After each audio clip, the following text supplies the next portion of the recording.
Point இன்னைக்கு நம்ம சேனல்ல எஸ்எஸ்சில இருந்து ரிலீஸ் பண்ண ரீசன்ட் கான்ஸ்டபிள்கான நோட்டிபிகேஷன் டீட்டெயிலாக பார்க்க போறோம். இது கொஞ்சம் பெரிய வீடியோ, ஸோ நீங்க ரொம்ப ஃப்ரீயா இருக்கிறப்போ இந்த வீடியோ கம்ப்ளீட்டா பாருங்க. இது என்ன ரிலீஸ் பண்ணிருக்காங்கன்னா 1st of 12th ரிலீஸ் பண்ணிருக்காங்க. லாஸ்ட் டேட் பார்த்தீங்கன்னா 31st of this month 31st of December. So நம்மளுக்கு டைம் இருக்கு, பிளென்டி ஆஃப் டைம் இருக்கு. இதுக்கு ஒரே ஒரு எக்ஸாம் தான் நடக்கும். அது கம்ப்யூட்டர் பேஸ்ட் எக்ஸாம். டென்டேட்டிவா அதுவும் எப்போ நம்ம சொல்லிட்டாங்க, February to April இந்த பீரியட்ல நடக்கிறதுக்கு சான்ஸ் இருக்கு அப்படின்னு.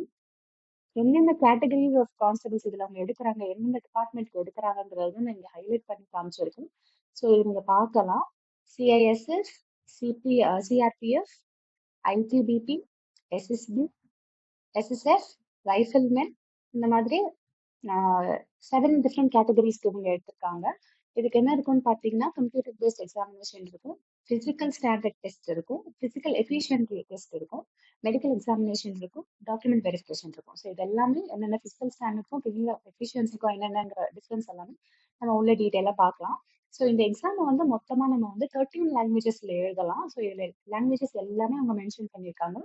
அதில் தமிழும் ஒன் ஆஃப் த லாங்குவேஜ் பார்த்துடலாம். இதுல பே ஸ்கேல் இது லெவல் 3க்கான ஜாப் தான். அதாவது 21,700 தான் உங்க பேசிக் பேவாவே இருக்கும். இதுக்கப்புறம் உங்களுக்கு அலோகேஷன்ஸ், டிஎன்எஸ் அலவன்ஸ், ஹெச்ஆர்எல் அது சென்ட்ரல்ல கொடுக்குற மாதிரி கொடுப்பாங்க. ஸோ இது உங்களோட பேசிக் பேவா இருக்கும். இதுதான் community wise distribution of the vacancies. Vacancies 25,000 கிட்ட போகும். ஸோ நான் கீழே இங்கே ஹைலைட் பண்ணிருக்கேன் பார்த்தீங்கன்னா 25,487 வேகன்சிஸ் போத் மேல் அண்ட் ஃபீமேலுக்கு கேட்டகரி வைஸ் இந்த இருக்கிற 7 சப்டிவிஷன்ல பிரிச்சு கொடுத்துருக்காங்க.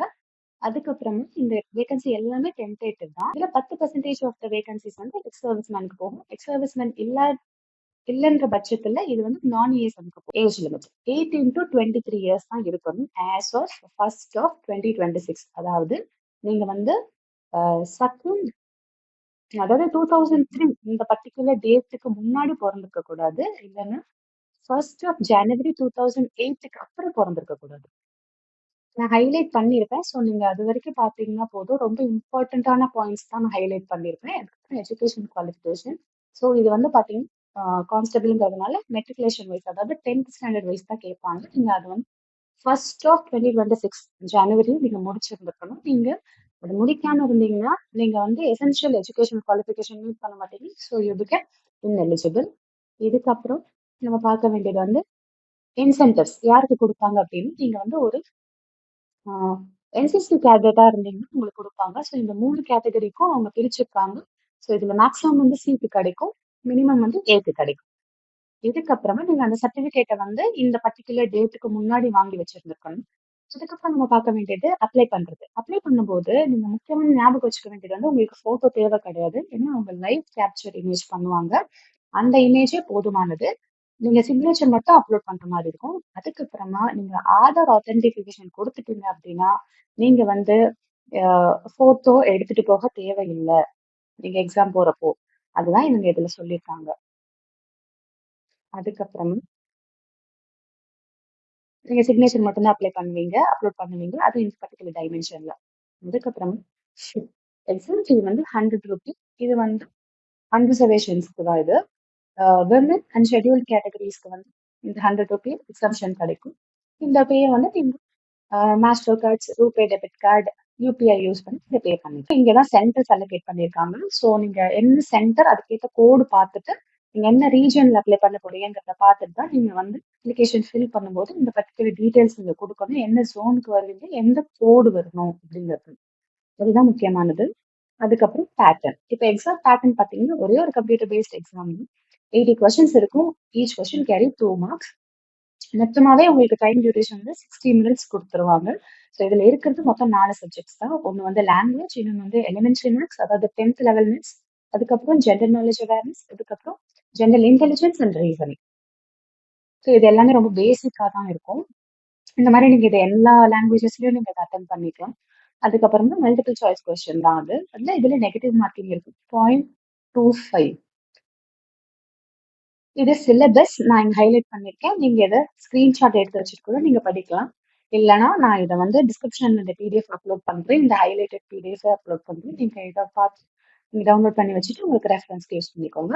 நம்ம முக்கியமா பார்க்க வேண்டியது பிசிக்கல் எஃபிஷியன்சி டெஸ்ட். இப்போ பிசிக்கல் எஃபிஷியன்சி டெஸ்ட்னா என்னன்றது வந்து நீங்க எவ்வளவு வந்து ரன் பண்ணி எலிஜிபிள் பண்ணணும். அதுதான் இங்க. நீங்க வந்து இந்த பர்டிகுலர் டிஸ்டன்ஸை இந்த பர்டிகுலர் டைம்ல மேலா இருந்தா இந்த டைம்லயும், ஃபீமேலா இருந்தா இந்த டைம்லயும், நீங்க நடுவுக்கு சேர்ந்தவங்களா இருந்தா இந்த கேட்டகரியிலயும் நீங்க ஃபில் பண்ணி இந்த ரேஸை கம்ப்ளீட் பண்ணாதான் நீங்க வந்து எஃபிஷியன்ட் அப்படின்னு சொல்லி அவங்க உங்களுக்கு சர்டிஃபை பண்ணுவாங்க. இதுக்கப்புறமா பிசிக்கல் ஸ்டாண்டர்ட் டெஸ்ட்னு ஒன்று இருக்கு. அதாவது நீங்க இவ்வளோ இருந்துதான் ஆகணுங்கிறது. இதுல வந்து உங்க ஹைட் வரும், அப்புறம் உங்களோட வெயிட் வரும், உங்களோட செஸ்ட் சைஸ் வரும். ஸோ இது எல்லாமே நான் ஹைலைட் பண்ணியிருக்கேன். இது வந்து கம்யூனிட்டி வைஸ் உங்களுக்கான ரிலாக்ஸேஷன். இது வந்து எல்லாத்துலயுமே இருக்கும். ஸோ இதை நீங்க வந்து வீடியோ பாஸ் பண்ணி நீங்க இதை பார்த்துக்கலாம். வேணும்னு நீங்க ஸ்கிரீன்ஷாட் எடுத்துக்கோங்க. ஸோ வெயிட் வந்து ஹைட்டுக்கு ஏற்ற வெயிட் சொல்லுவாங்க. இதை வந்து நீங்க பிஎம்ஐ வச்சு நீங்க பார்த்துக்கலாம். அப்ப பிஎம்ஐ வச்சு பார்க்கும்போது, பாடி மாஸ் இண்டெக்ஸ் வச்சு பார்க்கும்போது நீங்க வந்து நார்மல்ங்கிற கேட்டகரிக்குள்ள வரணும். ஒபீஸ்ங்கிறதுக்குள்ள போகக்கூடாது. ஸோ அப்படி போகும்போது இல்லைன்னா அண்டர் வெயிட்ங்கிறதுக்குள்ள போகக்கூடாது. அப்படி போனீங்கன்னா உங்களோட ஹைட்டுக்கு ஏற்ற வெயிட் இல்லைன்னு அவங்க ஃபிக்ஸ் பண்ணிடுவாங்க. இதுக்கப்புறமா ரொம்ப நார்மலான டீடைல்ஸ் தான் இதுல இருக்கும். ரொம்ப முக்கியமான டீடைல்ஸ் எல்லாமே நம்ம கவர் பண்ணிட்டோம். இது வந்து நீங்க அப்ளை பண்ணும்போது என்னென்ன ஐடிஸ் வேணும், நீங்க ஆதார் வச்சு பண்ணல அப்படிங்கிற பட்சத்துலதான் இதை நீங்க பாத்துக்கணும்.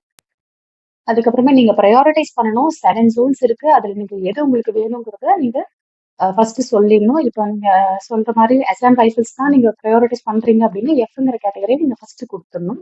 நீங்க 7ஐயுமே ப்ரையாரிட்டைஸ் பண்ற மாதிரி இருக்கும். 1 to 7 நீங்க எதுவுமே ஸ்கிப் பண்ண முடியாது. வேணா அந்த லீஸ்ட் ப்ரையாரிட்டைஸ்ல நீங்க வச்சுக்கலாம். இந்த டாக்குமெண்ட்டை நான் கீழே கொடுக்குறேன் டிஸ்கிரிப்ஷன்ல. நீங்க ஃப்ரீயா இருக்கும்போது இதை பாருங்க. இது ஒரு நல்ல ஆப்பர்ச்சுனிட்டி.